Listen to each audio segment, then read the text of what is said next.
OnePlus is dead. Over the past few weeks, reports began surfacing that OnePlus would stop launching new phones across the United States, Canada, Europe, and parts of South America. Soon after, the company confirmed it. Existing customers would continue receiving software updates, but new devices would no longer be coming out to some of the very markets that helped make OnePlus famous. For a lot of people, the news barely registered. After all, smartphone companies come and go all the time, so maybe OnePlus was simply the next name on that list. But that explanation doesn't sit right, because companies don't usually go from becoming one of the most respected names in Android to quietly disappearing from entire continents almost overnight. Something had to happen, and the deeper you look at this, the stranger the story becomes. Because this isn't really a story of a company that failed, it's a story of a company that slowly stopped existing years before anyone realized it. So to understand what actually happened, let's go back to a time when OnePlus wasn't just another smartphone manufacturer, it was like a movement. For years, OnePlus represented everything that Android fans wished the industry could be: fast, affordable, and powerful. A phone built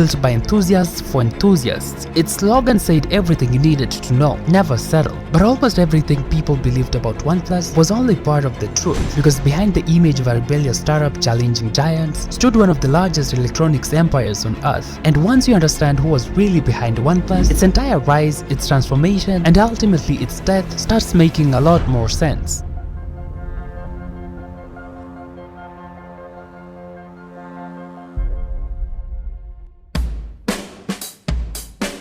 Long before anyone had ever heard of the name OnePlus, another company had already spent decades quietly building one of the largest consumer electronic empires, an empire that almost nobody outside China recognized. Its name was BBK Electronics. If you've never heard of BBK, you're not alone. Even today, most consumers couldn't tell you what the company makes. And that's exactly what makes this so fascinating. Unlike Apple or Samsung, BBK never tried to build one globally recognizable brand. Instead, it built many: Oppo, Vivo, Realme, iQOO, and eventually OnePlus. On paper, these look like competitors. Different logos, different marketing, different identities, and different customer bases. But behind the scenes, they all tracked back to the same corporate ecosystem. And that brings us back to OnePlus, because despite its image as a rebellious startup taking on the establishment, it was never truly standing outside it. It had been born within it. Pete Lau, one of OnePlus's founders, had already spent years inside Oppo. Carl Pei, who is now the CEO of Nothing, wasn't recruited from nowhere either. The people building OnePlus already understood exactly how the industry worked. So if OnePlus already had access to the resources, the manufacturing, the supply chain, and the expertise of one of China's largest electronic groups, why did it choose to present itself as a scrappy underdog instead? The answer to that question explains why millions of people fell in love with the brand, and why losing that identity would eventually prove far more dangerous than losing market share.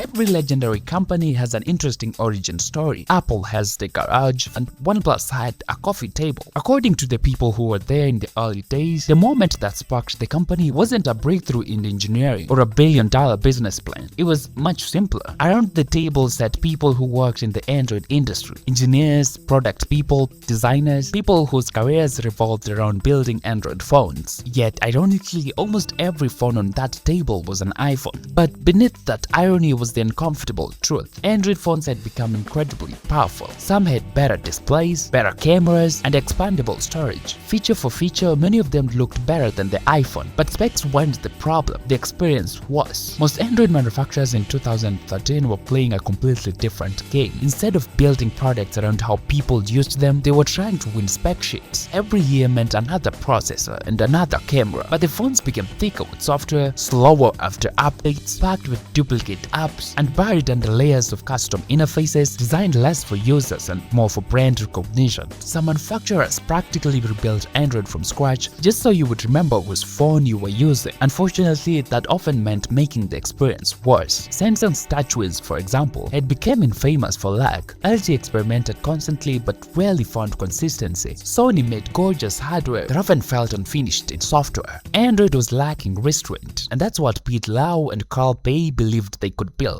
a better Android experience. The goal was to beat everyone by removing everything that didn't matter, and to do so while directly targeting and focusing on Android enthusiasts, the people who rooted their phones and installed custom ROMs, people who genuinely cared about software. That audience wasn't the biggest, but it was the loudest, and it was trusted. If you convince an enthusiast your phone was exceptional, they'd spend months convincing everyone else. So instead of buying television commercials, OnePlus built their brand around relationships, newsletters, forums, and feedback threads. They invited people into the process, and that made customers feel less like buyers and more like contributors to the existence of the products. Then in April 2014, OnePlus unveiled the OnePlus One. On paper, it almost didn't make sense. It launched at $299 for the 16GB model and $349 for the 64GB version, while flagship phones from Samsung and HTC cost nearly twice as much. A Snapdragon processor, 3GB of RAM, a large Full HD display, premium materials, cyanogen mod software. The specs look like they belonged to a flagship, but the price was unbelievably low. So how did they do it? See, OnePlus simply wasn't trying to maximize profit on its first phone. It was trying to maximize attention. The bet was that if they could get enough people to talk about their brand, future phones could become profitable. But then they made the phone as hard as possible to buy.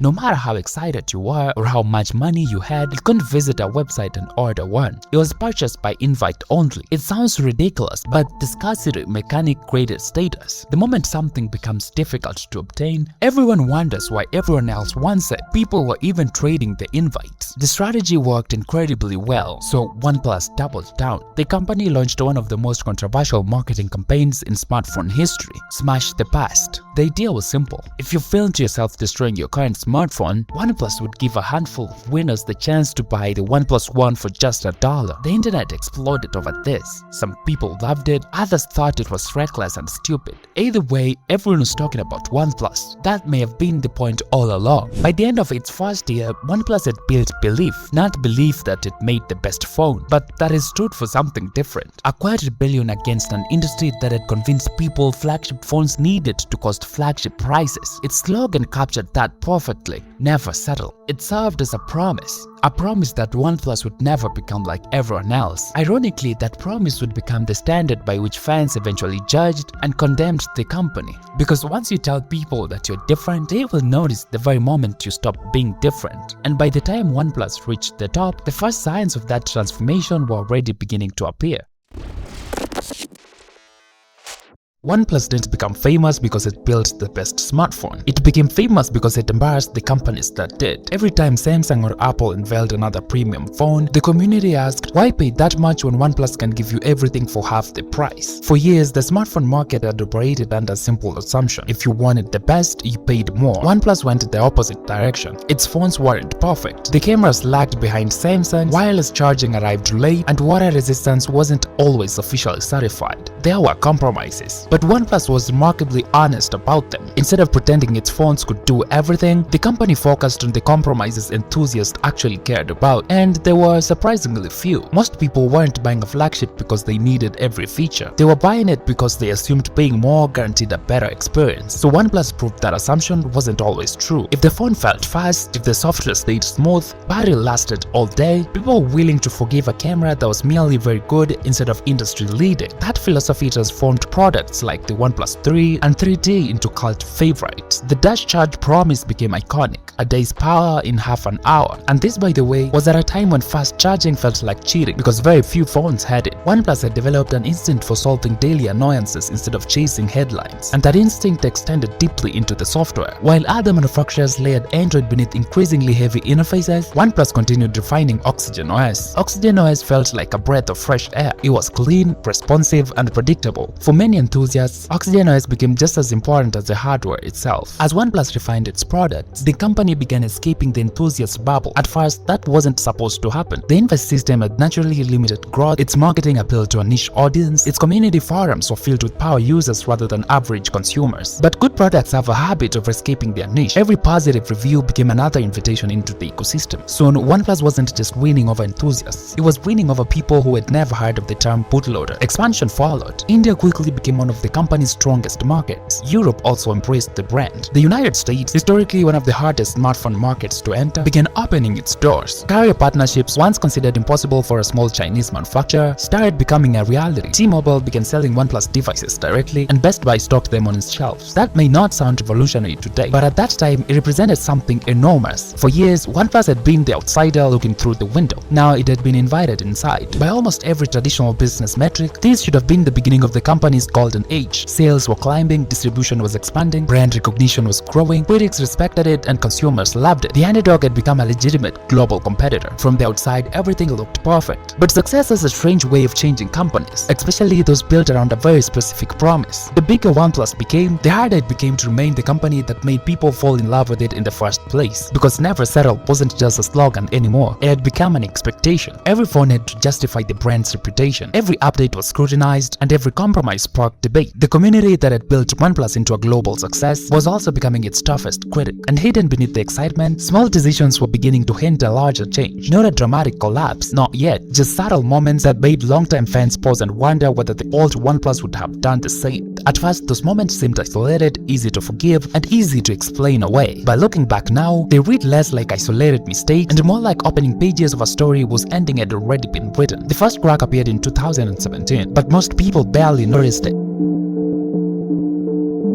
Trust is a strange thing. It doesn't disappear all at once. It erodes quietly, almost invisibly, and for a long time, people convinced themselves that nothing has changed. That's exactly what happened to OnePlus. By 2017, the company had accomplished something that was unheard of in the consumer technology. People didn't just like the brand, they trusted it. They trusted it because OnePlus had convinced millions of enthusiasts that it was fundamentally different from every other manufacturer. Every software update felt like it came for people who actually listened. Every forum post reinforced the idea that the community wasn't just buying phones. That relationship was OnePlus's greatest competitive advantage. It also meant that the company had far less room for mistakes. When Samsung or Apple disappointed their customers, people complained for a week before moving on. But OnePlus had built its reputation on something much more fragile: authenticity. And the moment people questioned that, everything else became harder to believe. That moment arrived in October 2017. OxygenOS, the same operating system enthusiasts praised for being clean and respectful, was quietly collecting detailed usage data and sending it back to OnePlus's servers. It wasn't just crash reports or anonymous diagnostics. The phone was transmitting information about how people actually used it, when it was unlocked, which apps were opened, how often features were used. These were details granular enough that many users had never imagined were being recorded in the first place. For many companies, this wouldn't have become a major controversy. After all, Google collected data, Apple collected data, everyone collected data. The issue was the expectation. People expected that behavior from giant corporations. They didn't expect it from OnePlus. To the company's credit, it responded quickly. OnePlus acknowledged the data collection, explained its reasoning, and promised to make the system opt-in rather than automatic.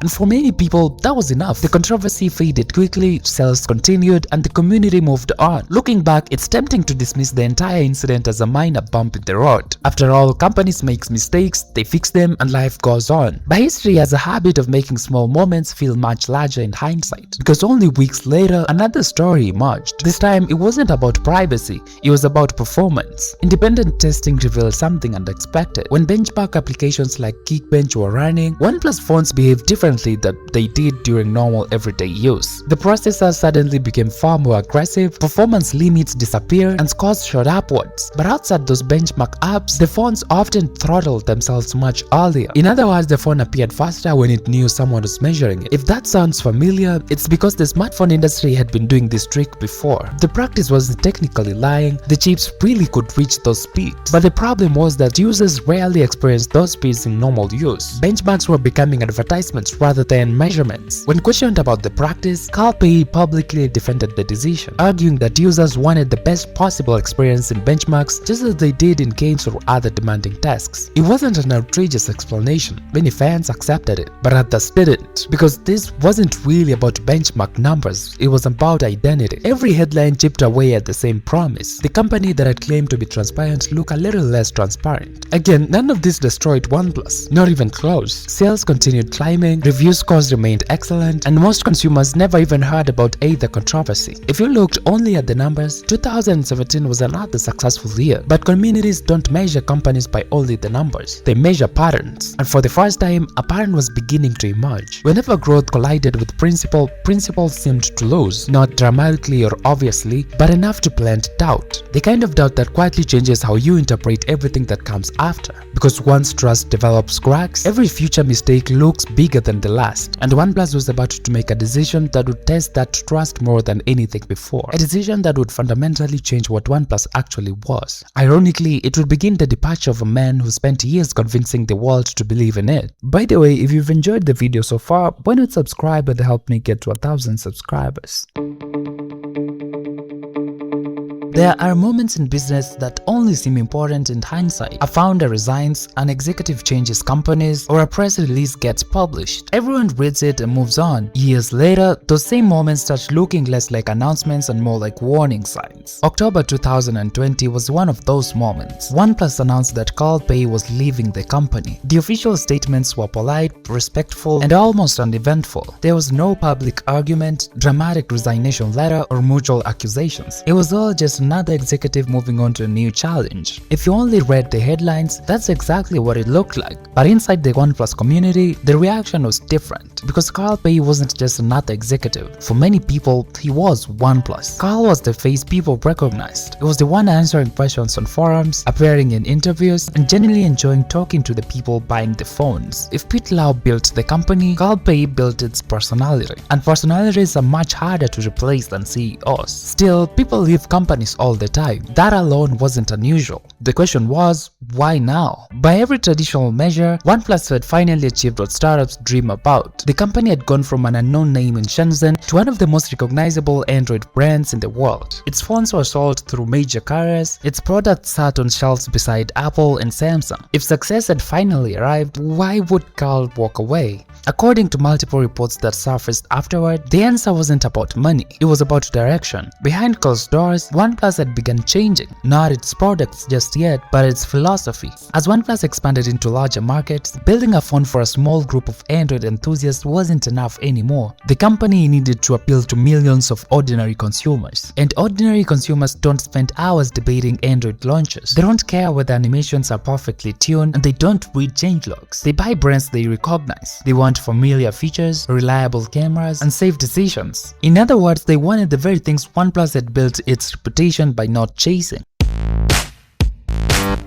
When companies merge, executives always tell the same story. Nothing important is changing. The brands will remain independent, customers won't notice a difference, and this is simply about becoming more efficient. It sounded exactly like that in 2021. OnePlus announced integrating much more closely with Oppo. Engineering teams would merge, research and development would merge, and resources would be shared. Pete Lau, who had already been leading OnePlus, would now become the chief product officer for both companies simultaneously. The official explanation was that the smartphone industry had become brutally competitive. Every flagship demanded years of engineering and billions in investment. Sharing resources wasn't just sensible, it was inevitable. But the OnePlus community wasn't worried about engineering budgets. They were worried about losing what made OnePlus OnePlus. And OnePlus tried to reassure everyone. Yes, the code bases would be shared, and yes, teams would collaborate, but OxygenOS, the software experience that had become one of the brand's defining features, would remain distinct. Underneath the surface, the software would share foundations with Oppo's ColorOS. On the surface, it would feel unmistakably like OnePlus. After all, most users never see the underlying code. If the experience stayed the same, did it really matter? Then reality arrived. The first major version of this new shared future was OxygenOS 12, and almost immediately, everything began going south. Users reported bugs everywhere, and performance became highly inconsistent. The rollout became so unstable that OnePlus stopped it completely. For longtime fans, this wasn't just another buggy update. It felt symbolic. OxygenOS, the operating system people once praised as the cleanest version of Android, suddenly felt unfamiliar, and unfamiliar was exactly what people feared.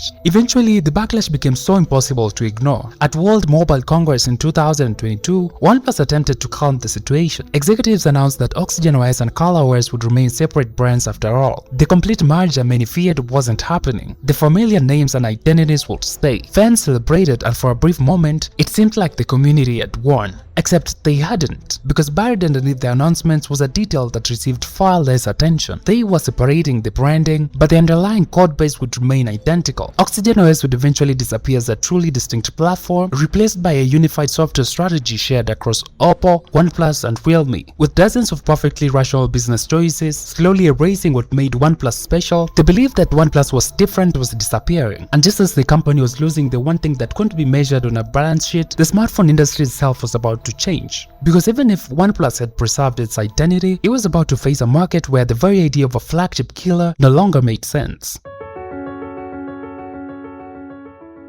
Back in 2014, manufacturers charged premium prices while locking many of their best experiences behind their most expensive models. OnePlus saw an opportunity: strip away the unnecessary parts, keep the raw performance, and cut the price. But good ideas rarely stay exclusive. Competitors adapted. Samsung replaced TouchWiz with a much more improved One UI, Google's Pixel matured into a serious option for Android enthusiasts, and even Apple extended software support, giving people more reason to keep their phones longer. And Chinese brands like Xiaomi, Honor pushed premium features into increasingly affordable devices. The gap between flagship and mid-range phones began shrinking because everything underneath the ultra-premium tier became dramatically better. By 2025, many mid-range phones offered high refresh displays, fast processors, highly capable cameras, and excellent battery life. This created a problem far more bigger than OnePlus. The smartphone industry had entered an era of diminishing returns. If you bought a flagship phone in 2015, the jump from your previous device felt enormous. But now most improvements are incremental. Consumers noticed this, and people began keeping their phones for 4, 5, or sometimes even 6 years. For manufacturers, it's a nightmare. OnePlus felt this pressure more than almost anyone else. Components became more expensive while customers expected more and more. Eventually, OnePlus faced a choice: keep prices low and sacrifice profitability, or raise prices and sacrifice the identity that made people choose OnePlus in the first place. Slowly, it chose the second option. The original OnePlus One launched in 2014 for $299. 4 years later, the OnePlus 6 cost $529. By 2020, the OnePlus 8 Pro had climbed to $899, and by 2026, the OnePlus 15 crossed a line many longtime fans never expected to see: $1,099. To be fair, prices were rising across the entire industry. Components costs had increased, and inflation played a major role. Even Apple charged more than it once had. OnePlus wasn't uniquely greedy, but people remembered a company that proudly called itself the Flagship Killer. It's difficult to keep that title when your flagship costs over $1,000. Then came another blow. In 2023, T-Mobile, the carrier that introduced OnePlus to millions of American customers, dropped the brand from its main lineup. Over the next 2 years, OnePlus's already small US market share fell to roughly 0.1%, down from the peak of around 1.8% in 2021. This represented something much bigger. Carrier partnerships don't just sell phones, they keep brands visible. And while all of this was happening, a much larger storm was forming, one that wouldn't just threaten OnePlus, but would reshape the economics of the entire smartphone industry.